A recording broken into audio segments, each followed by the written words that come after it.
Hey cycling community, this is Steve Grusis, the Cycling Greek. About half a kilometer ago, we chased down the most recent of a series of massive attacks. Many of our nearly 20-strong pack is shelled.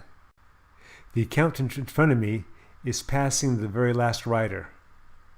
It's looking like all I have to do is stand his wheel, make it to the top, and then outsprint him. What can go wrong with that plan? Well, for one, we had a UCLA racer back home for the summer. As the accountant passes the glass man, it's looking like it's smooth sailing to the top. Then all of a sudden, that UCLA rider puts in a big attack and gets a great gap.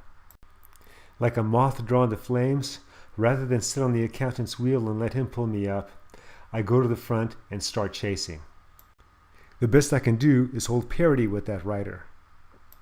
After a bit, the rider in back of me attacks in an effort to bridge to the leader.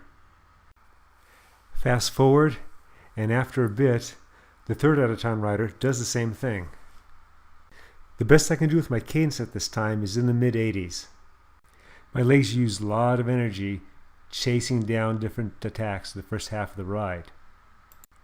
If I try to shift down to do a higher cadence, I'll go slower. If I try to shift up to a bigger gear, I'll probably get bogged down. Fast forward a bit and the accountant passes by me, followed by Dion from Dacre Hackett. With all the stronger climbers now in front of me, what I need to do is make sure that I'm on one of their wheels by the time we get to the middle flat section. Unfortunately, that is easier said than done. While I'm losing energy chasing these guys, I now have the bomber on my wheel. He's looking to stay on my wheel by the time we get to the middle flat section. He knows that when we get there, I'm going to continue chasing to try and get onto these guys' wheels, and then he's going to get a free ride. Fast forward a bit, and we're now on the middle flat section. The bomber has survived, but I hear him breathing like a racehorse. I'm also tired, but I'm going as hard as I can to keep him under stress. Fast forward again to the end of the flat section, and we're starting to go up little by little. He's still breathing like a racehorse, and I've recovered a bit. I'm still trying to go as hard as I can go. The bomber is a much stronger sprinter than I am, so if he's anywhere close to me as we get toward the top, he's going to outsprint me. Fast forward again, and I see Dion in the distance. I start to sprint, not necessarily to get up to Dion, but to drop the bomber. And it seems to work.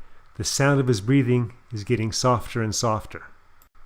Still, that is one strong dude, so I'm keeping up the pressure.